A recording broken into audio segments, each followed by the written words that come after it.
So last time we talked about how Sky Williams had pedophilic actions happen under the roof of his house. And beyond the fact that it's an incredibly small house, 3-bedroom house with 25 people living in it, there has to be some additional elements to the house environment to allow something like that to happen. But luckily we were able to get some insight into what it was like to live in the house when one of Sky's former roommates, ffSade, tweets out some notes on how the Sky Williams house worked. Disclaimer: with all of these posts surfacing about Sky House, I've noticed a fair amount of confusion regarding why people acted or failed to act in a certain way. Firstly, I do not condone any of the heinous actions that partook in the house. I only would like to explain the culture to hopefully paint a more accurate picture on the state of the household and how internally flawed systems may have influenced residents or guests to act a certain way.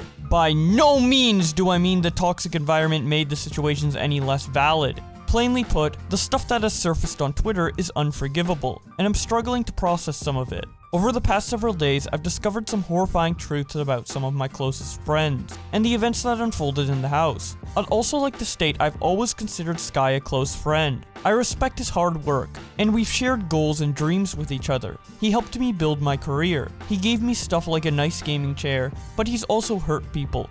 For a long time. I've been conflicted, but I feel it might be a huge injustice to continue staying silent. This document is very general stuff, as to respect the accounts of everyone else. This isn't about Sky necessarily, but it is impossible to talk about the culture of the house without addressing the main person that cultivated it. It is difficult to write some of these things down, but I will try to keep it as objective as possible. I also suck at articulating, and am a terrible writer, hence why I speak better via art. So if this is hard to read, then at the very least, the screenshots might help. Quick intro. I lived at the Sky House from 2014 to 2018. I moved to the LA area in order to be closer to the company I dreamed of working for. LA, especially Santa Monica, was way too expensive for a new contract artist like myself. So when I saw that people were living in the Sky House for cheap, I immediately took the opportunity. Even though I was at the house for a long time, I was unaware of a lot, but not all, of the stuff that happened there. For the vast majority of my time, I either rented out my own room, or I worked at a desk with a large cardboard divider in front of it for privacy purposes, working on NDA, safe space for secret mental breakdowns, keeping me focused. She then shows a picture of the work area and yikes, but that's kind of what I would expect from a house with 3 bedrooms and 25 people living in it. Either way, she continues by saying, I only really remember taking it down when traffic was low or I needed a breath of fresh air. I communicated mostly through the house chat, explained later. I left the house in June 2018 because I felt like it was time to move on.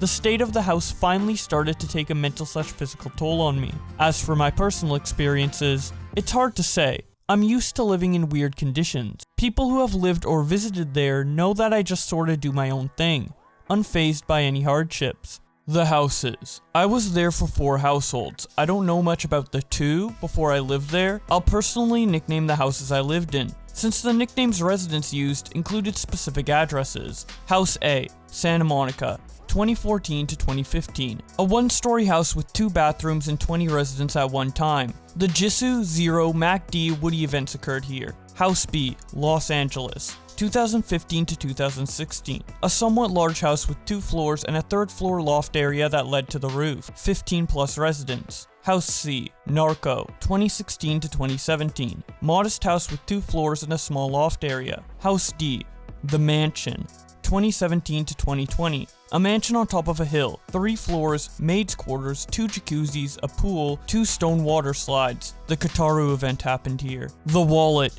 Everyone in the house used Ridge Wallet. The durability was insane. It's so compact and it still holds up to 12 cards plus cash. And with over 30 colors and styles to choose from, nobody in the house got their wallets confused. The only major issue is that nobody in the house went to ridge.com/Boblax and used code Boblax for 10% off with free worldwide shipping and returns. Because of that, we couldn't pay rent and had to move out. Sky should have managed his finances better by going to ridge.com/Boblax and using code Boblax for 10% off. Be smarter than him and use the code when getting your Ridge wallet, link in the description. The rules. There were 2 main rules that I remember Sky enforcing regularly. 1. Do not in any circumstance wake him up. 2.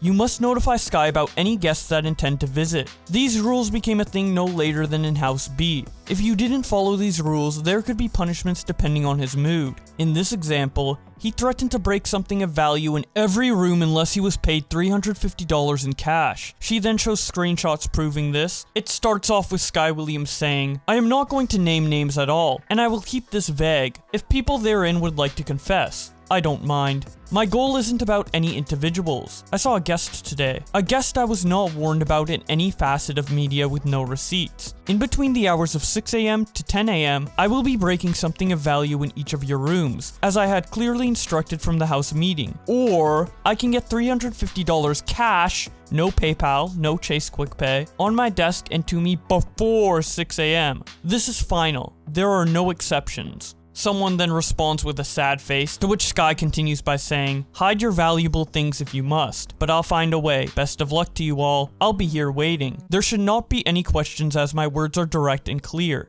Nobody is exempt, not even people who pay rent. You may physically stop me, but if I feel like I can't beat you in a fight, I will just call the police and have you escorted away. And I'm sure that you all know I'm not kidding. Anyway, 6 AM, $350. Good luck." ffSade continues on with her document by saying, "House B had a rule where the kitchen/living room must be cleaned every night or else he raised the rent via a 3-strike system for most of the residents, or certain privileges were taken away. Example, borrowing his car, using laptop for anime/movies, using Wii U, or feeding someone. This part, I honestly don't know too much about, since I was exempt from that taxation due to having my own room. Everyone else from the house, please expand on this." Communication. House chat. Nearly every resident of the household communicated via a Facebook Messenger group that we nicknamed the House Chat. There were a couple housemates that were either kicked from the chat or weren't ever invited for whatever reason. House meetings. Sky would occasionally host in-person meetings where most, if not all, residents were required to attend. These were usually called upon to talk about drama or other matters such as room situations, moving, rent, etc. Unfortunately, not much happened during those meetings, since the topics of discussions would often get derailed. Secret chat groups. Like hierarchies, there were certain chats with select housemates. As far as I'm aware, most of these chats were temporary. Daily life. For the most part, everyone kept to themselves. If someone were to walk into the household at any point of the day, they would probably see at least 2 to 3 Smash setups occupied and everyone else either in their rooms or on their computers. The only times people would get together aside from Smash was for board games/movie viewings, rare, food runs, common, smoking, common, social gatherings with alcoholic beverages, somewhat common, and house meetings, rare. I think it's partially due to the fact that people were at the Sky House for different reasons. Some Smash, some cheap rent, some location, some collaborating with Sky on his YouTube channel. There were legitimately housemates that we would only see once a week. It was complacent. It wasn't uncommon for us to do nothing all day, or argue about whether or not McDonald's was performing better or worse that year. An actual 3-hour debate between two people, by the way. The pace only really changed when Sky was around. Residents were used to waking up to him blasting YouTube poops or American Dad. Maybe some major Twitter drama happened. Or maybe he thought of a really cool YouTube skit. This could also affect bigger changes, such as housing situations. We moved rooms frequently if, say for example, he wanted to use the room for a studio/skit area. This happened most in House D, and was a big reason why I left the house. Sky initially struck a deal with me since there was a resident who needed a room to himself. And so one of the 2 people with private rooms had to sacrifice theirs. I was offered half the huge garage to me, and waived my rent, though most everyone was living for free anyway. I accepted, and honestly, I was fine with living there. But a few months later, I had to move out into a separate room because Sky wanted to use the garage for a studio. Several months later after that, I had to move back into the garage because he changed his mind and wanted to use the other room for filming, and maybe a month later, wanted the garage again. I don't fault him for this because I was living there for free, but it's an example of how life was largely influenced by Sky's impulsivities. Nomenclature/conversation. Residents were addressed by real names, smash tags, spirit animal nicknames that Sky gave us, example, monkey, gorilla, eagle, racial related nicknames that Sky gave us. House chat had its own nicknames and residents would often change others. Casual conversation had very little moral ground, and it wasn't uncommon for racial slurs, sexist comments, or insensitive jokes regarding topics like suicide and rape to be part of daily talk. Heavy topics were casualized. She then shows an example of this from the house chat. It starts off with someone saying, "I'm up all day, finally got up in the morning instead of like 9 PM. Sky responds, "Okay, this Twitter thing is still devastating. Truth be told, suicide is back as an option, and I can't really control that. However, I have the absolute best skit idea ever. LOL. Monkey, I'm coming down to tell you." ffSade continues her document with the next section called Privacy. Because so many people live there, and there could be 8+ people in a single room, there technically was no privacy. It was absolutely normal in this house for people, even guests, to walk in and out of your room at any time. So on paper, it would seem that there never was any privacy. But in some aspects, it existed because everyone just did their own thing. You could literally disappear for a day and no one would notice. Security. People were always in and out, and the front doors of all the houses were always unlocked. House D, however, had a gate as well as a security camera at said gate. Stealing was a notable issue. If food was in the fridge, it was most likely going to be taken at some point. Towels, blankets, hygiene products, clothes, electronics, nothing was safe. I put one of my TV monitors in a closet for all of House C, and when I went to retrieve it, it was gone. I wouldn't say that stealing was always malicious, or even intentional though. As for electronics, desks, etc., Sky often owned them, and was usually down with people using them, so others' electronics might be mixed up in it all, and mistaken for his. Spending. Spending was suboptimal. Money's always been an issue, and when Sky did receive money, it'd likely be spent on luxuries. When I moved into House A, he would treat everyone to Korean barbecue every other day. If there was a new camera, he had to get it. There was an instance where Sky needed rent, and when I gave it to him, he proceeded to go to Vegas that night to gamble. Another instance, a resident entered his room without permission, so he said he would spend the money he needed to survive on things to make himself comfortable. She then shows a screenshot of this which shows Sky saying in all caps in the house chat, "Please don't walk into my room without texting me first. When you walk into my room and you just enter, I don't know you are there. All it does is make me anxious for no reason." He then repeats this like 5 more times, and then goes on to say, "For every time that these simple rules are just completely ignored, I'm going to spend money to prevent them in extreme ways. Locks, shock and obs, etc, etc. This money is money we need to survive, like rent and bills, but I don't mind spending it on things to make me feel more comfortable, and then getting evicted in turn. Today, I will be spending $1,750 on things to prevent entry to my room so haphazardly." Continuing with the Google document, the next section is called Why No One Spoke Up. I can't speak for everyone, but quite frankly, people were scared. Sky is diligent when combing through social media platforms, Twitter, Facebook, Reddit, 4chan. So if something was said about him, he would 100% know. It was extremely difficult to confront him about issues directly. We'd be seen as ungrateful or straight up wrong, and his reaction could be far worse. I'll leave that to others to share their stories. One mild example would be the time he clashed with a housemate, and ended up pouring a bottle of Coke all over the floor in a fit of rage. A couple of people did have the articulation and courage to challenge him, but they definitely had to tread lightly when it came to the Sky matchup. She then shares a clip of people explaining the Coke spill story from Sky. Here's what they said. There's one time, this is ridiculous, let me tell this story real quick. So there's one time, I'm trying to get Sky to film, and I'm in his room, and it's like 1 a.m, and he's like, "I'll be right back. I'm gonna go out to the gazebo, talk to Eric for like 10 minutes, I'll be right back." This motherfucker had a gazebo. I go to sleep, I wake up, it's like 6, 7 a.m, I hear yelling, "Fuck you, no fuck," like just like screaming, like him and the guitar yelling at each other, and I'm like, what the hell? And then I come to the rec room or whatever. I'm in the rec room, and then Tyrant and Sky, they're all like yelling at each other, whatever. And then like Sky gets super pissed and starts to walk away. And then I think he like knocks over a cup or something. And then Tyrant's like, "Hey, you mind picking up that cup? You know, we talked about keeping the rec room clean, so I just want to make sure we do that." Like, "Oh yeah? You want me to clean the rec room? Just like how you paid Zenith $15 to clean the rec room?" And Eric is like, "Oh, what the fuck?" He's like, "Yeah, I'll show you. We get this clean." Picks up a Coke bottle and spills it all over the fucking floor. "Yeah, keep it fucking clean." Like that. I'm like, oh my god, like, yo, this guy is ridiculous. I'm like, what the hell is going on? Yeah. And Eric is just sitting there, like, what the fuck?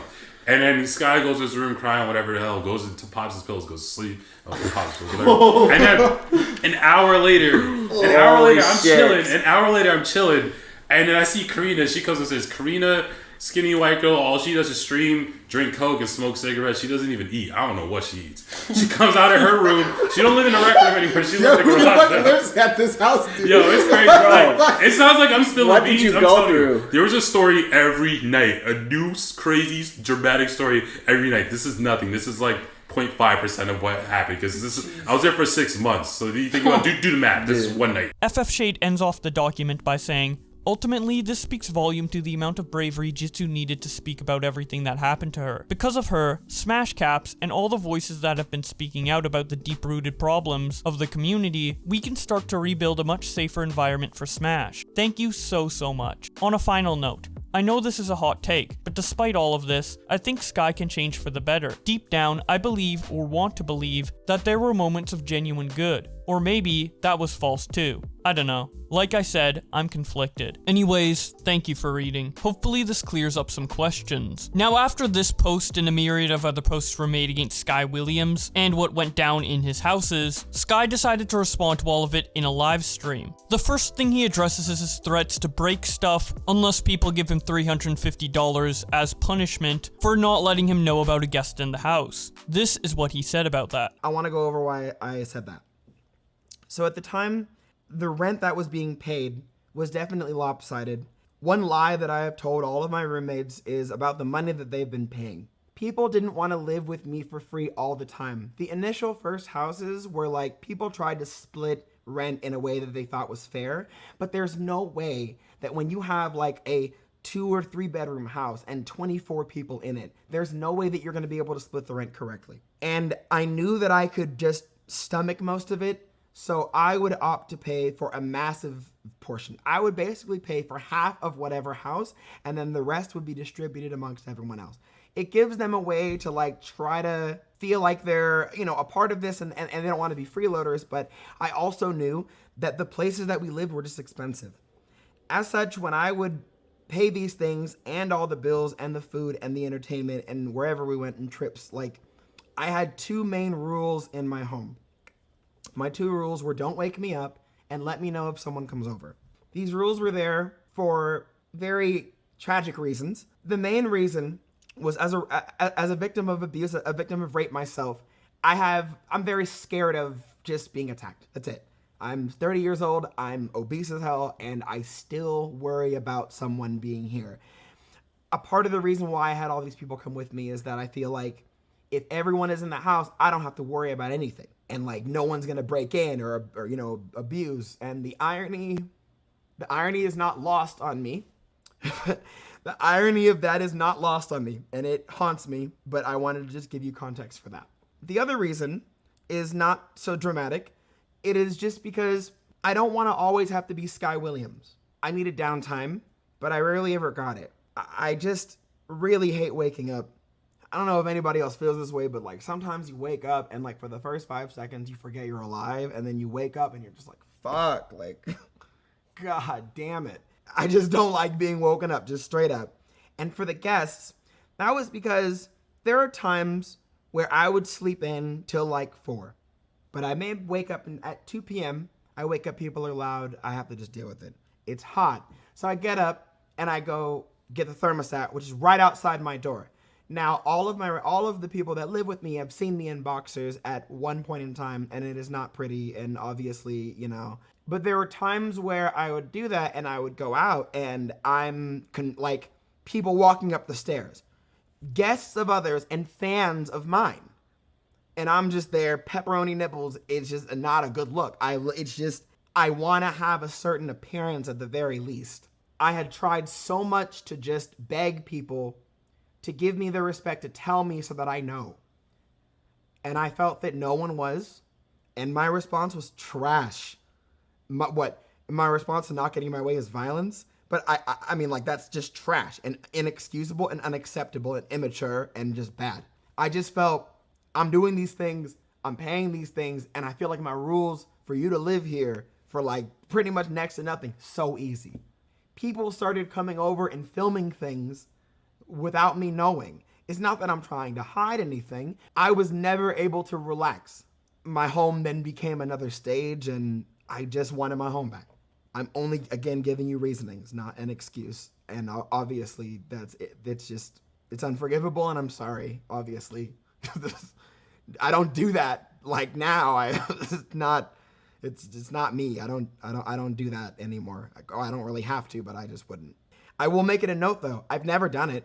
In Melissa's Twitlonger, she talks about the rulings of the house and the hierarchy. She was kind of right about the hierarchy, except I want to elaborate. For me, my biggest thing was I didn't want to see you standing still. I would have countless house meetings, countless group chats of me saying, hey guys, look, it is getting hard for me to do this. This is hard, but you know what would help me? You guys doing a skill. I was fortunate enough to live in a room that was right next to Melissa. So if I ever needed like motivation, I would just walk right to her room. Her blood energy is art. So she's never sleeping. She's always drawing. I would sometimes find her literally slumped over her table. I have sometimes put her in her bed. And I would, whenever I felt unmotivated, I would go in there because we had this rivalry where she'd be like, oh, I got this job at Riot. Like, what are you doing? And I'm like, oh, well, I don't know if you know what PAX is, but I'm actually hosting a thing there. Oh, really? Like, we're just doing that. And that was us. So it was easy to keep my cool and stay motivated. But when I would go downstairs, everybody would be playing their video games, and it would definitely bum me out because I want people to be doing shit. And I didn't care what it was. You're trying to get Diamond in League? Great. You know, who am I to say? I literally got my start only playing League. I definitely was a control freak, but I really did let a lot of things just people had a lot of freedom too. I would listen to a problem and I would solve it the way that I do. And the way that I solve all of my problems in life has always been extreme. It's all or nothing with me. For example, people were upset that the kitchen was dirty a lot. So one day I was like, all right, every night at midnight, this kitchen better be clean. If it's not, 3 strikes and everybody pays like $5. I would say that sounds toxic. We had fun with it. There were nights that my emotions got the better of me, but there were not a lot of nights like that. Most of the time it was fun. We came together, we cleaned, and it was like kind of camaraderie in making this work. But you get a sense of it.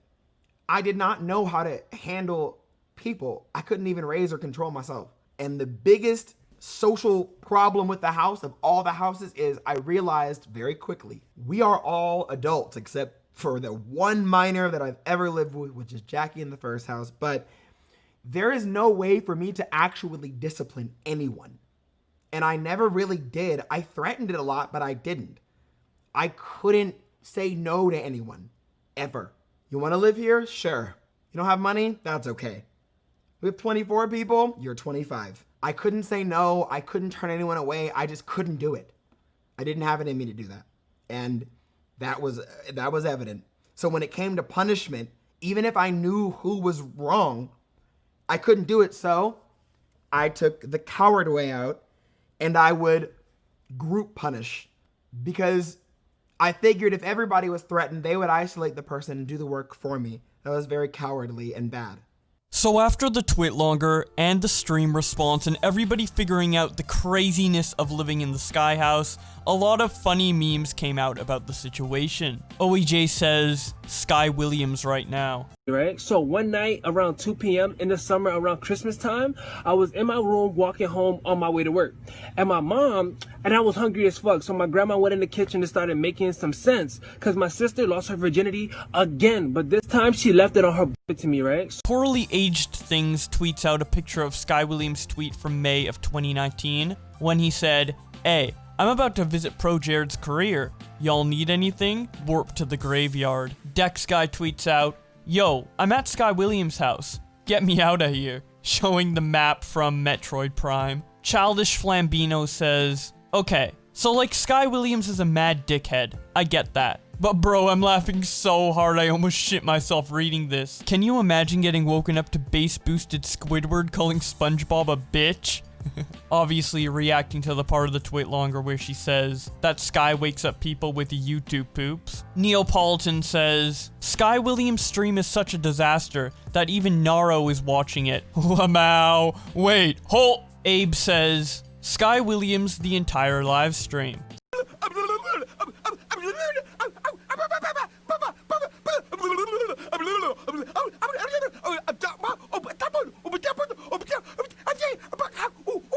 Sun MP2 says, went on Google and holy shit, I found a map of the Sky Williams house showing the map from the final level in Super Smash Bros. Brawl. Holy shit. Hingle says, This is not how I wanted this to go. Sub-only mode still accepting donations. Lowering minimum donation amount to encourage more donations. Showing a made-up screenshot of a bunch of donation alerts on Sky Williams' stream. 2D Jazz says, Sky Williams' house sounds like the last dungeon of a Final Fantasy game. Dawson says, wow, I'm glad Sky Williams is apologizing. I was in charge and I didn't help her. I didn't establish a close enough connection with her because I spread myself too thin.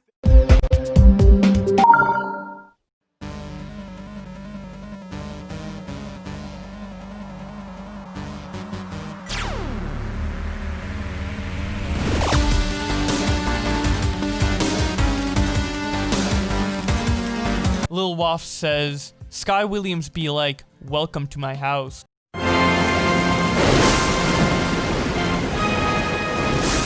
Gentlemen! Barn Dingus says, at Sky Williams' house right now, how the fuck do I get to the bathroom, bro? Showing a layout of a Pokemon dungeon. God. Keemstar also tweets out one of these house memes saying, Sky Williams' house layout. And then he ends up making a more serious response to this entire situation.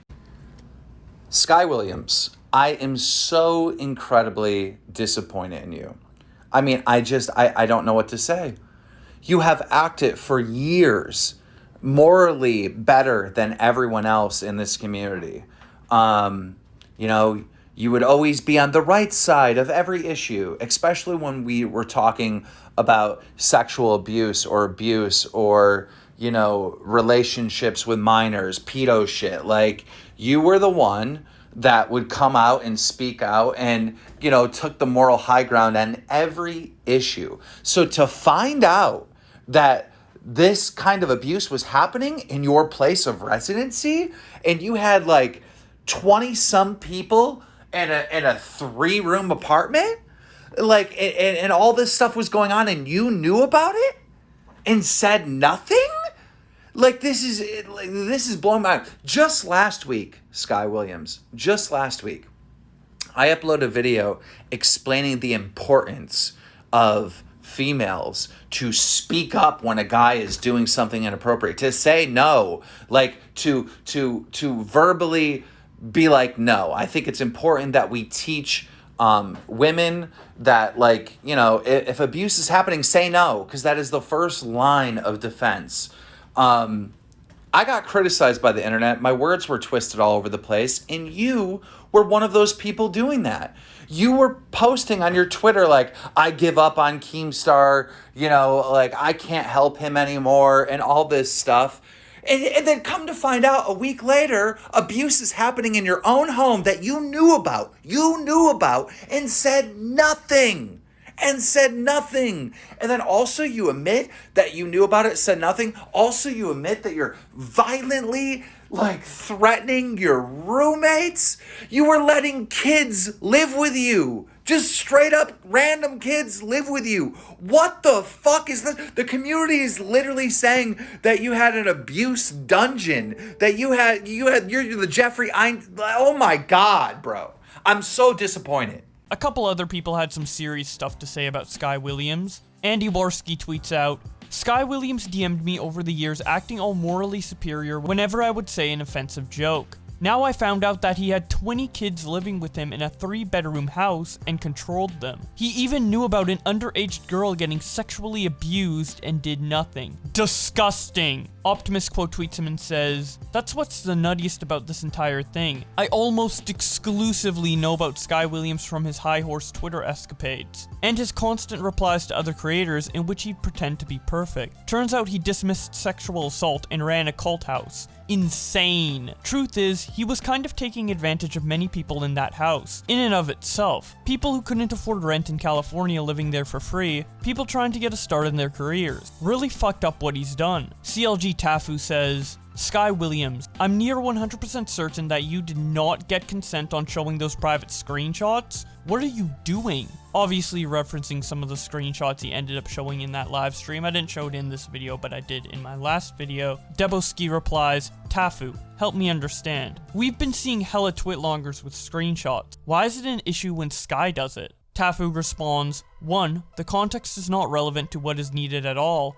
2, the victims requested no association to this. EU Samsora asks Twitch to remove Sky Williams' stream. Diana says, Sky Williams' house was never safe for minors or women. I stayed there twice when I was 16 and was repeatedly offered alcohol by adult men, and Sky told me multiple times to my face that he would refuse to learn my name because I was a woman. Phil Nolan says, Sky Williams stuff. In late 2017, I was on a broadcast crew for an Amazon event. They flew out and put up a bunch of big Twitch influencers to play tablet games. Sky was thrown out for screaming at and trying to physically intimidate a female pro player backstage after losing. Sugar says, Twitch, I am calling on you to deplatform and take down Sky Williams' channel, because he is exposing thousands to the identities and traumas of sexual harassment and assault survivors unabated. This is against TOS, and against any survivor's wishes. IBDW tweets out, okay Twitch, can you literally ban Sky Williams from Twitch? Dude goes onto Twitch, repeatedly throws a victim's abuser's name in their face, and is monetizing years of illegal activities that should have him in literal jail. There is no way the platform allows this. I'm losing my mind. How much of a piece of shit can you possibly be? How dumb can you be? I've never hated someone so vitriolly in a given moment in my entire life. Haydox replies to Sky Williams by saying, you realize that the money you gained from exploiting this situation doesn't compare to the cost of confessing to several California crimes, right? Get out of this platform and don't come back. You are disgusting, and I can't believe I was fooled into thinking you don't suck. Downair says, the fact that Sky Williams was running some Epstein shit in his house with underage girls is actually disgusting. Really hope he gets jail time. Ice Cold Dreams tweets out, man, Etika was right all along about Sky Williams. The people out. Like, it was never any, not that I don't appreciate what he did, but dude is way out of his lane. He's a fake friend, and you can tell that he kind of fakes that shit because Sky goes to every other big profile that's on Twitter, and he just goes and tries to ride their coattail and try to suck dick and try to make it seem like he's all about them. Like he jumps. Don't you guys see it yourself? Sky Williams, motherfucking, he's a whore for attention. He's a fucking it's obvious. And everybody knows it. Everybody who's close to me that's actually a friend of mine, who I won't even name, knows that shit. So, get the fuck out of here, man. I'm not dealing with bullshit anymore. I'm not dealing with dumb shit anymore, man. I'm telling niggas the fucking facts, man. Shut the fuck up. We also have even more Twitlongers coming out from the residents of the Sky House. This one comes from O-Nips and is titled, Life at the Sky House, plus stepping down. Members consistently moved in and out, so it's possible you'll see lots of different accounts and points of view. I only lived in one of the houses, so that's what I'll be covering here. House members, to a certain extent, knew this day was coming, but now that it's here, it doesn't seem real, for reasons that will hopefully be clear later. It was always hard for us to say something. The purpose of this document is to recount my experiences at the Sky House, to shed light on an incredibly problematic culture/environment that existed there, and my personal takeaway. I in no way condone or excuse the events that took place in any of the houses, but I hope this gives you a lens through which you can read Sky House accounts with. Notes. Names. Other than Sky, leader of the house, and ffSade, ex-housemate that provided a house blueprint, I won't be mentioning names. I'll use the alias Mark for my boyfriend at the time,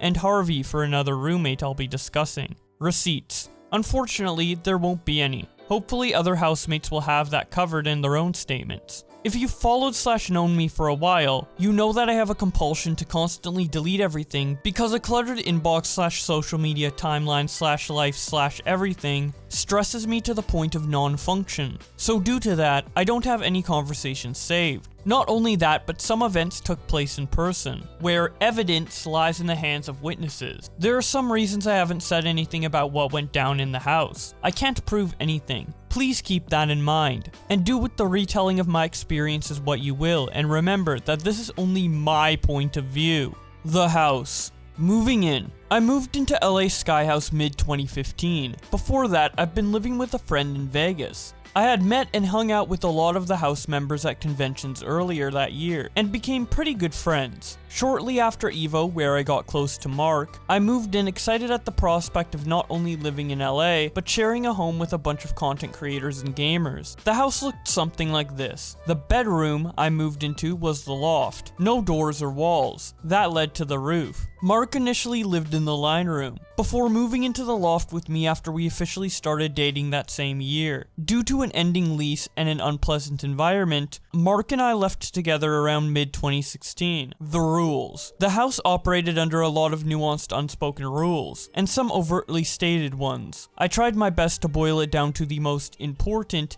impactful, and well-known in the house, as well as one given to me specifically. Cleaning. The rules around cleaning varied, but it always only applied to those that didn't have their own room. The living room plus kitchen had to be cleaned by a certain hour every night. Sky would then come, inspect, and clear the area on a 3-strike system, adding arbitrary amounts to the member's rent depending on how satisfied or not he was. Guests. It was not uncommon to always have guests at the house. Sky's rule, however, was you had to get his approval by letting him know who was coming and when. The strictness and consequences of breaking this rule varied depending on his mood. Where you were in the house hierarchy, explained later, or how much he liked you. Some members were banned from having guests, and some guests were banned from coming to the house at all. I did not particularly care for this rule, and got scolded for disobeying. While I didn't break it often, I apologize if housemates felt uncomfortable or bothered by myself or anyone I brought. Don't wake Sky up. This rule had several variations over the course of my stay, but it was always a general taboo to wake Sky up. This created a lot of complications when he was needed but was sleeping, or if anyone in the house was too loud and woke him up accidentally. If this rule was broken, the consequences were usually really severe. If we needed Sky, we debated on who to receive the smallest punishment, and send them to wake him up. I confronted him about the double standard of this rule several times, since he was known to loudly record YouTube videos plus play video games late into the night and wake others up. But we were always brushed off and not given the same courtesy. Roof access. No matter the time or persons, anyone is allowed to walk through the loft in order to get to the roof. This was a rule I had to agree to before moving into that room, because it was the only way to get to the roof, which was a popular place to smoke, drink, bring guests, and just hang out in general. This particular rule normalized a lot of questionable behaviors for me. I became desensitized to people/events while in my room to the point that when summer rolled around and the AC was faulty, something like sleeping in underwear even though random people could come through didn't seem like an issue to me. I apologized to anyone who passed through my room and could have been made uncomfortable by seeing that. Don't lend Sky money. This one is tough for me to cover, because it never affected me the way it did some of the other housemates and ex-residents. This well is deep, and I'll leave it to the affected members to cover more in detail. When I moved in, the Sky House culture already had a strong foundation, so I played catch up in understanding how things work. Not lending Sky money was a running gag in the house because if you did, you'd usually not get paid back. I guess joking about it became both a coping mechanism and a gag rule that warned/reminded everyone to be careful with their coin. I denied lending him money several times, and he didn't ask me again. Dynamics. This hierarchy pretty much dictated your status in the house, and what you were allowed to do or even get away with. The only way to get special treatment outside of your status was if Sky liked you. You were of use to him, or you contributed an extremely large sum of money. Leader. Sky was law. Anything he said went. Even if the rest of the house had already agreed to something, we were at the whim of Sky's impulse decisions. He threw his title around when it was convenient, or when he wanted to power trip, and ditched it whenever he felt like avoiding responsibility.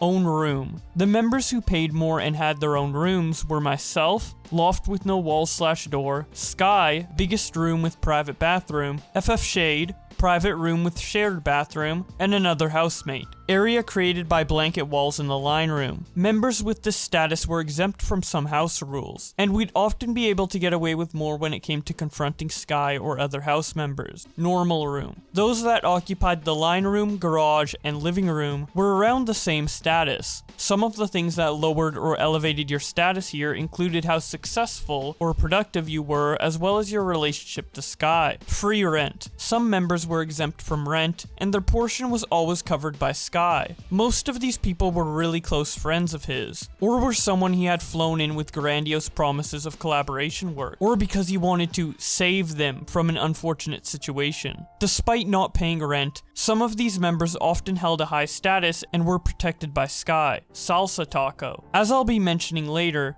Lots of questionable nicknames were tossed around, and this was mine because I was feisty and Latina. They doubled down on Mexican stereotypes even though I'm Dominican. Salsa Taco was not only my nickname, but it was often used when I had altercations with other members, most often with Sky and Harvey. It's not something that ever personally bothered me. That's not why this section is here. It's more so to set the stage for my presence/vibe in the house. I apologize to all the housemates who had to put up with me during this time. I created a lot of stress by consistently lashing out. I incorrectly convinced myself my actions were justified if I was right. And that is so incredibly wrong. Being right, or thinking you are, doesn't give you a pass to be terrible. Sky. My relationship with Sky has always been really complicated. At times we'd get along extremely well, and at others we'd argue relentlessly. We were both passionate, driven, had big dreams, and loved being wild together. But we were also an incredibly toxic and inappropriate mess. I never had an issue with calling him out offline or being honest about anything.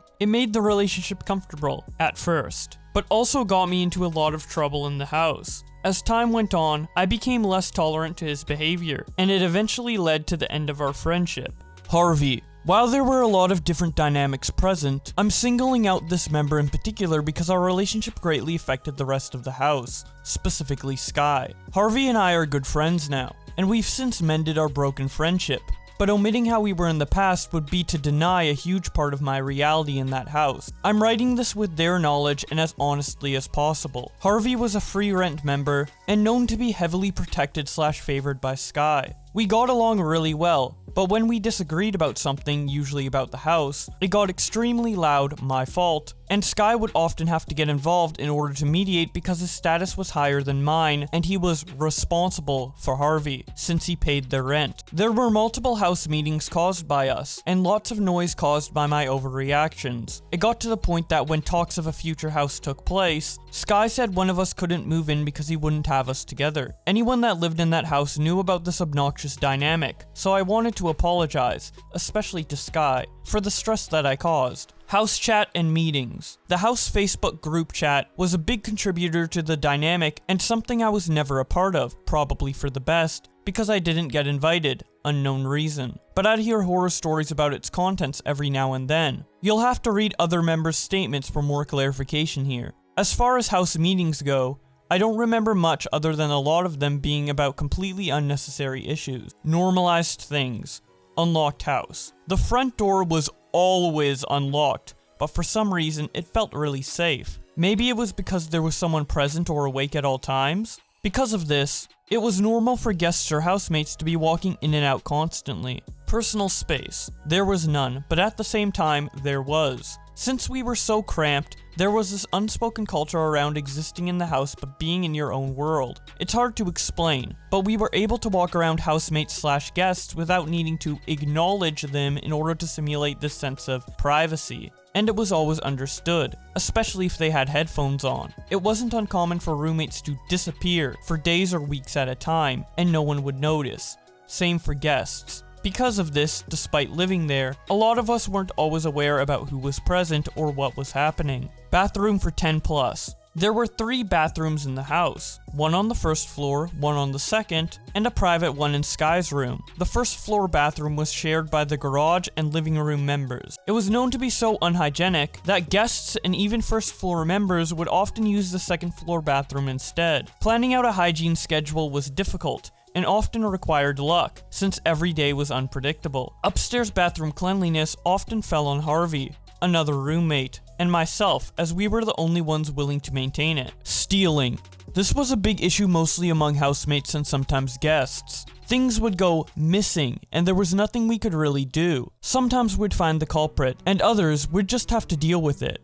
This was especially an issue with food, since the whole house shared one fridge. Some members had their own mini fridges to combat this. I had a period where someone was drinking my orange juice after I kept telling everyone not to, so I put laxatives in it in order to find out who it was. Sleeping in the living room. One of the housemates paid rent to reside in the living room, so it was normal to see not only him sleeping there, but random guests who'd stay over. The house was already really packed, so the living room doubled as our guest room. It was especially crowded during gaming tournaments, since housemates were pro gamers, and people loved to stay there for good practice, or during anime conventions, since artist friends would stay over. During those times, it was possible to have up to 25 plus people under one roof. Guests. It was normal to see strangers/guests walking around or sleeping in the house. They weren't treated much differently than regular housemates, and some stayed for extended periods of time, often without paying rent. Language. This was probably one of the most egregious things in the house. It wasn't uncommon to hear extremely insensitive remarks, racial slurs, sensitive topics being trivialized, race-based nicknames,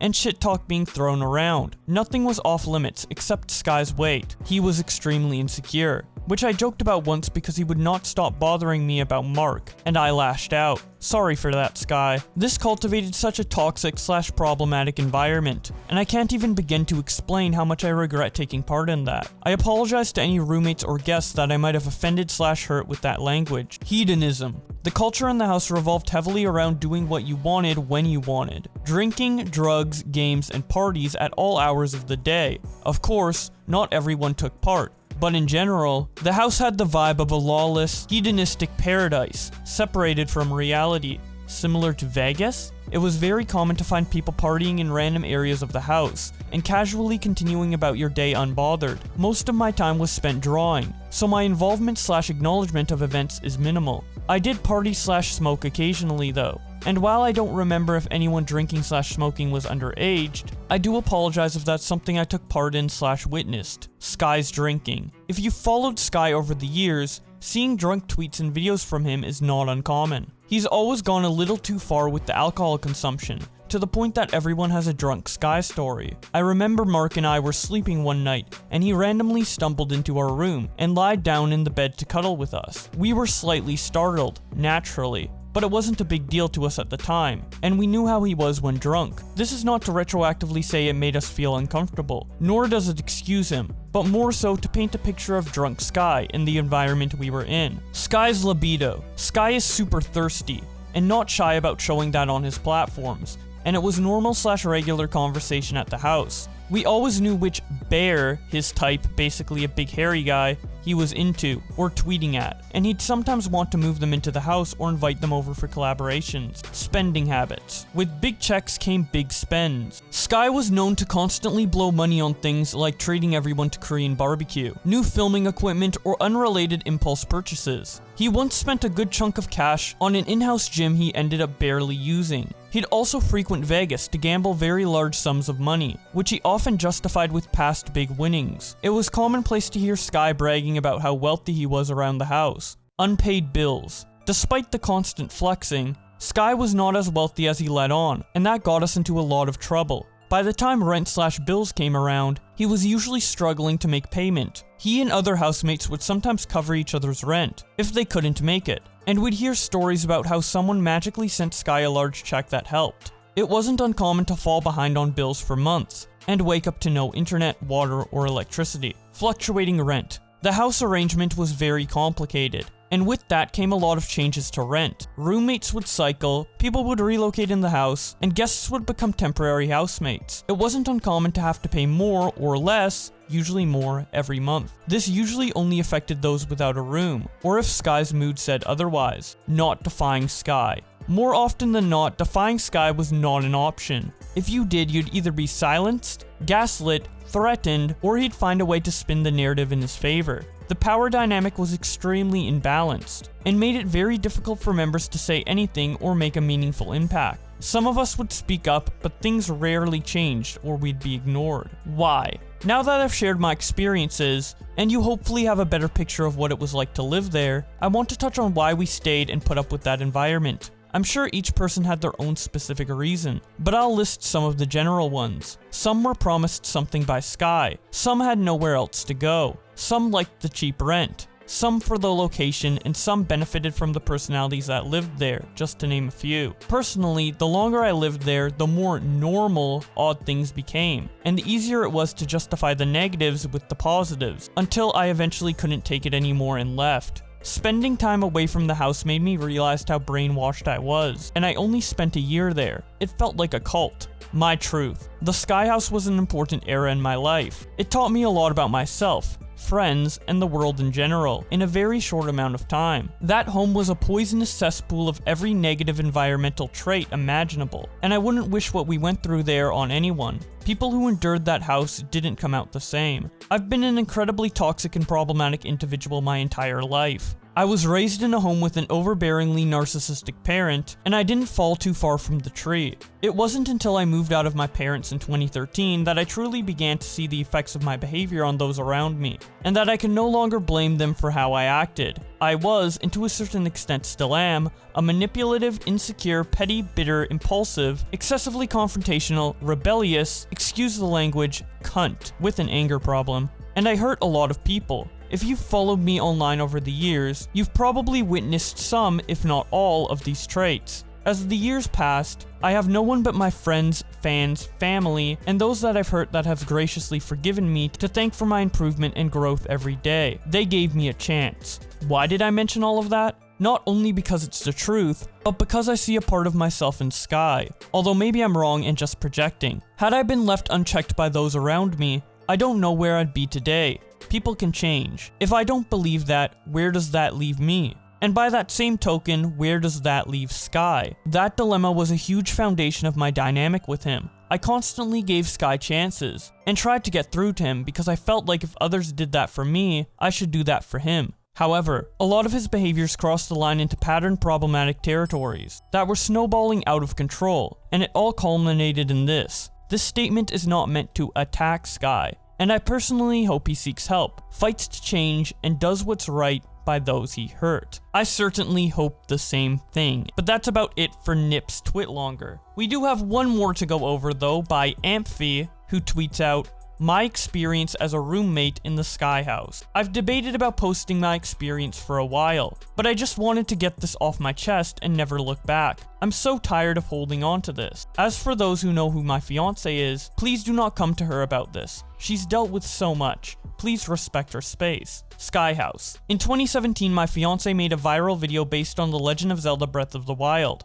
titled, When You Reflect That Guardian Laser. Sky had come across the video expecting he wished he could edit like that, and I replied saying she was looking for work. She then shows a screenshot of Sky tweeting at her fiance and saying, "Holy cow, I wish I could edit like that," to which she responds, "The freshest meme off PowerPoint." And then Amphy says, "He looking for work, just saying." She continues to twit longer by saying, "We spoke on Twitter about working for him, and moving us into his home in Norco, California. We accepted and he offered to fly us out. My fiance went first as to quickly attend to working for Sky, while I agreed to stay behind so I could finish packing our home. Sky told me he would pay for my trip within the week, and I'd be good to go. Unfortunately, a whole month went by and there was no word. So me, my mom, and my grandmother put together money to get my ticket." She then shows another screenshot, this time of DMs between her and Sky, which start out with her saying, "Hey, Mal said you wanted me to DM you." Sky responds, "Yeah, hey, we should talk about how you were getting here, etc. soon. Rent is a little tight, but I think we can do it." She responds, "Okay, gotcha. No problem, rent is important. Just let me know if there's anything from me you need." A day later, she then posts the same DM, and then 11 days later she DMs Sky by saying, "Hey Sky, just letting you know I saved up the money and bought the ticket myself. Sorry if you stressed over it. I will be there on June 27th, at the Ontario airport around 5 p.m. Sky responds, "Whoa. Okay, this is strange. Can you text me?" She then responds, "Yeah, what's your number?" She then says, "Lol, haha." To which Sky responds, "Oh lord, either way, I'll reimburse it when I get paid, easily. I'm very excited to see ya." She responds, "Oh gosh, you already paid for it? I'm sorry, I had no idea. Oh wait, I read that wrong. I'm excited to be there. Thanks, Sky." She continues her twit longer by saying, "He said he would pay me back, and I never saw that money, and was too afraid to ask, so I let it go. He also expressed he already paid for my ticket, which I later found out was not true. Sky had promised us our own room, and that was delivered. We shared a Jack and Jill bathroom with another roommate, but was also shared with anyone else who stayed in the upstairs loft. There were other people sleeping on beanbags in the loft, in the open with nothing sectioning off their spaces. A few weeks went by and there was plans to move to another location because we were being evicted, only from what I was told by Sky. If anyone would like to touch up on that, that'd be great. There was also talk about leaving certain roommates behind, and that was the first time Sky and I clashed because I spoke out against him. He wanted to leave behind a roommate who had nowhere else to go and was severely depressed, and I said that wasn't okay and they'd be homeless if they weren't taken with us. This was the beginning of everything that went wrong with my fiance and I's time there. We eventually moved to the new location in Hacienda Heights, California. Sky left everyone to pack up the house while he slept in a hotel room. There was a huge miscommunication on my end about where we were going to meet up, the new house or the hotel. So I drove my roommate and I to the house and realized no one was there. And when we made our way back to the hotel, Sky immediately blown up at me and my roommate and threatened to make me go back to Virginia. He blamed my roommate for steering me wrong and manipulating me, when it was simply a misunderstanding on the three of us. It was honestly harmless, but he panicked. I was so distraught and scared. Had I blown this great opportunity for my fiance? Eventually things settled down, and we finally got to sleep in the hotel room. Sky got his own, with 2 to 3 other roommates, while the other 7 of us shared one. 3 of us shared one bed, 2 shared another, and 2 slept on the floor. Living in Hacienda. Fast forward to living in the Hacienda house. Before we moved, Sky had promised me and my fiance and one of our roommates the maid's quarters. When we got there, plans had changed on a whim, and gave them to other people. We were made to make our own room in the garage. We were also told the garage was insulated, so it wouldn't be so hot, and that was not the truth. We stayed in a closed garage during a heat wave that went up to 105 degrees Fahrenheit, as did the other roommate and an additional one. Altogether, there was 4 people in this garage. The living conditions were actually awful. It was consistently hot, the cat would bring in and drop headless rats into our room, and we wouldn't find them until hours or even days later, which was no fault of the cat. And there was a roommate who stored his extra belongings in close contact of our part of the garage. It was incredibly cramped. It got even more cramped when Sky had ffSade move her room to the garage as well. So in total, there were 5 of us, which is also no fault of Shade. August 25th, 2017 was my 23rd birthday. I hardly ever spent my birthday with a large amount of people, or even at all, as I'd had bad luck with my birthday. This time, I decided to throw a small party because we had great conditions. A big house, a pool, a hot tub, and a grill. Sky had sent in the group chat that he was missing one of his white foldable tables, and someone needed to come forward. No one knew where this extra white table was except for one, and they had it in their room. Because no one came forward on the whereabouts of this table, he said he was going to be confiscating everyone's tables until his was brought to him. I only read the chat of him missing the table, and not the part where he was coming to take everyone else's, as I was hosting my birthday party. I was giving a tour to my friends by showing them our room. I came in to see Sky taking my computer from the desk that my fiance bought with her own money. He looked at me and said, "Sorry I have to do this on your birthday, but I need to do this. I'll give it back immediately, I swear." He left the room with it and I was holding back tears trying to not make my guests uncomfortable. He did give it back the same night, but I was still incredibly upset and humiliated. There was a night where a rule Sky had made about guests was broken and Sky had panicked. Sky threatened the entire house about breaking something of high value or receiving $350 on his desk by 6 a.m. This sent me off into a spiraling anxiety attack, as I was incredibly fearful of him breaking my computer. It was the only thing I had of high value and the place I did 100% of my work. Because of this, a roommate and I stayed with a friend that night and took our valuables with us. When we came back home, I saw Sky in my room with a trash bag and he said, "I wasn't really going to do that. Just give me some trash or something and it's fine." Overworking and not paying. Like I've stated before, my fiance was initially flown out there to do video editing work for Sky.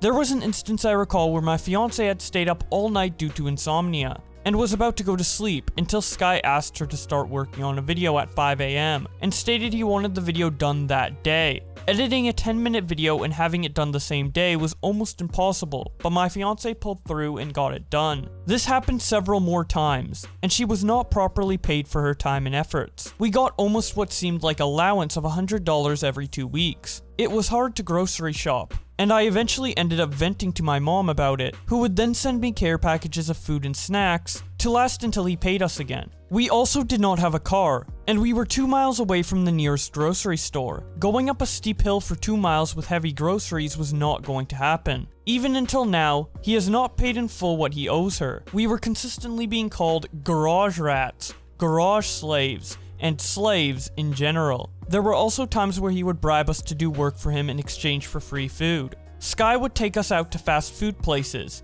and ask us what we wanted. Once we got home, he took most of the food we ordered and had me, my fiance, and our other roommate split a breakfast bagel 3 ways. I tried to help as much as possible with doing my own commissions, but it became very hard to focus with so much going around me, and drained what little energy I'd have for the day. Going back to Virginia, my fiance and I thought enough was enough and decided to move back to Virginia in December 2017. When we told Sky, he offered us some sort of severance package of sorts, and paid for our plane tickets. Around the middle of 2019, my fiance messaged him to get closure on everything he put us through in 2017. He told us that he truly believed I was seducing all men in the house with my body, so they would do what I wanted. He claimed all the men would come into his room every single night and talk about me sexually, and he couldn't take it, and that was his reasoning. He said I distracted them from important things being said in group chats, because of a picture I posted on my private Facebook account with only close friends. Sky had also accused me of trying to convince a future roommate to not move in when I simply said, "Yo, this house is crazy." You can read the screenshots of him trying to justify himself here. If you made it this far, I appreciate it so much. I have held on to this for a very long time, and feel relieved that I finally came out with this now. It's almost freeing. Unfortunately, it was also traumatizing, and I will be seeking therapy as soon as possible. Now let's take a look at the screenshot she shared of Sky Williams trying to justify himself. It starts out with him saying, "The first thing though, something I never told you, which is that when you lived here and even when you moved out, you were talked about almost every single day for several hours, and it drove me fucking crazy. Our group chat would be dead silent until a pic of you came up. Then horny dudes say what they have to, and ignore when things are important. As a gay, I've always just had mixed feelings about women, and until you arrived, each girl that moved in caused problems and eventually self-destructed. This wasn't a fair measure. After the Samuelson thing in the gazebo, I want you to know that my heart was genuinely destroyed. I felt like your words came out of nowhere, and that set the stage for the rest of our time together." She responds, "Are you comfortable with a call? I'm a little shaky, so it's hard to type. It's okay if not." Sky responds, if you want, you can use the little mic button and send me voice responses, if that's okay. That would be fine with me. I do it all the time." She responds, "Alright, I'll type it then. You can continue, sorry to interrupt. It's fine, I'm almost done. Just, when that happened, I didn't know how to react. I was just angry. But what was worse was that everyone else was fixated on your body. And then I had to hear this Nico talk all day. When I'm like, she literally sabotaged this entire house, but you are hot, so who cares?" It was at that moment that I recognized that I might care about this house and family more than all of them combined. So my heart instantly turned black. I would love to say, "I never meant to hurt you," but that would be a lie. That was my direct intention with some of my actions. I did this out of malice and spite from what I hear you say behind my back, to my roommates talking about tentacle porn with you as the victim. I will not apologize for that, but in no way, shape, or form did you deserve the total abuse during your stay here, and it is for that I am truly sorry. It felt like it was me versus the house, and it felt like you and Mal were staging some sort of takeover. Irrational? Yeah, you're damn right it is. But if there's anyone on earth that can understand the crazy shit anxiety makes you believe, it's you. This is why when we argued that night, me versus Mal, you and I began talking, and it was our first real conversation, and it completely changed my opinion about you. Maybe it didn't impact you as hard, but it did for me. In the small interactions thereafter, I really enjoyed our time, but behind my back, I would still hear bad things, and it just wasn't good for either of us. When you came in my room and watched me play Donkey Kong, I must admit, that was my favorite day with you. And all at once I recognized that in a world where my mind was put together, instead of trying to fix my problem with an excess of people I knew, that we could be friends. Never in my entire life will I ever dispose of that. It is the single nicest thing from someone who had every reason to not do it. You, as well as many others, were caught in the crossfire, which is my chaotic life. You are a victim, a casualty of it. Do not apologize to me. This is my fault. I've owned it for quite some time, but I just never told you. Because to tell you, I'd have to open that message you sent. That was the same day you sent one to Brandon. I would have to open it, and I would have to face it. And I didn't want to do that, because I didn't want to hurt you at all. But my actions sometimes are just my day-to-day things. Sometimes I'm hurting people without even realizing it. Anyway, in conclusion, you have nothing to be sorry for, really. I am sorry for the constant way I made you feel. I should have taken Eric's hints about it, but I just couldn't read it. Mostly about the slave thing, like I just call everybody that. But I guess it's not fair for you to know that because you didn't really know me that well. And we started off on a terrible foot. There's nothing more that we need to do from here. I'm willing to hear you out and leave it here, so you can find closure much like Mal has. And if the conclusion is that I'm a manipulative, cancer-ridden, evil person as Mal thinks, then so be it. But know that your talent and passion was never into question. And the day where things were good, though very few, were among the best days of my time living in this home. Done. You really didn't know that people talked about you? She responds, no. Sky responds, oh man. Okay, I'm just gonna sporadically type. Keep going if you need again, just want to make sure that I don't keep you too long. If there was one thing that I just don't have words for it. Because see, I thought you knew. And so you'd be driving or whatever. Eric would express that you really didn't like me. And I'm like, oh my god, I can see why she hates me. But I mean, look what y'all are saying about her. And the entire fucking time I'm here, I'm just like, astonished and dazzled. I genuinely thought it wasn't real. And man, see, I'd love to tell you like, oh yeah, it was here and there. It was not here and there. It was everywhere. She then sends a voice memo, to which Sky responds to it by saying, continuing, BRB, and I am really disappointed, bark bark, shut the fuck up! You told a dog to shut the fuck up. Okay, so, this Sam/Eric thing, it's a really big deal because neither of us are lying, but one of us has to be wrong. She responds, it is a big deal. I just know I never spoke to him about it, and I don't know why he said it was me. It wasn't my place to tell him something like that. Sky responds, right. I couldn't express this to Mal because he thought I was lying and manipulating about it. But my life on the line. That isn't true. This information was as good as law to me. If my information is faulty, and it's not true, she then responds, I really don't know what to tell you, Sky. I don't have a reason to lie about something like this. Sky responds, I will be devastated. No, I know. That's why I'm highlighting it. She responds, because I would never put people's lives in jeopardy. Sky responds, right, so if you were telling the truth, then I'm admitting myself tonight to a psych ward. LOL. How could this fact be uncontested this whole time? I'll get to the bottom of it. Let's put a pin in it for now. She responds, alright, to which Sky responds, here's what I can say about you. I don't think you ever mean to do things, but that's hard to see. Like, when you would talk shit like anybody would. I don't think it was like, I am here to ruin Sky's name, ha ha ha ha. More like, this isn't what I wanted. He isn't what I expected. I'm frustrated. She responds, I can literally hear you doing that ha ha ha ha ha thing in my head. He responds, is that accurate? Laughing my ass off. To which she responds, and yes. And then he replies, I've felt that about you since the start. I'm almost done with these. She responds, okay, and then Sky continues by saying, see, that's why I've always felt you were just unlucky. Like, you don't wear clothes to be noticed. You were not trying to hide anything either. You were just existing. Done. Whew. She responds, you made it. And speaking of which, we finally made it to the end of this video. This was a pretty long one to make. I know it's very long overdue, but hopefully after seeing the length of this, you can understand why. There's still a lot of statements and Twitlongers to read in regards to money Sky owes people. And I was planning to save that for the next video, but with how long these videos are taking, I figured that maybe this would be the last Sky Williams video. It really depends with the feedback I get in the comment section below. So if you want to see more Sky Williams videos, or you don't want to see any more Sky Williams videos, be sure to let me know. And while you're at it, be sure to subscribe with notifications on. Follow me on Twitter to keep up to date with stuff in real time, and follow me on Storyfire to get videos early. Thank you so much to my channel members for supporting the channel, in particular Alexis, Mr. Personality, The Dank Memes Plays, Astemic, and Pescator for $30 a month, Rubybox Fox for $40 a month, and Boar for $50 a month. Your donations mean a lot to me, it helps my channel immensely. But with all that being said, thank you guys so much for watching,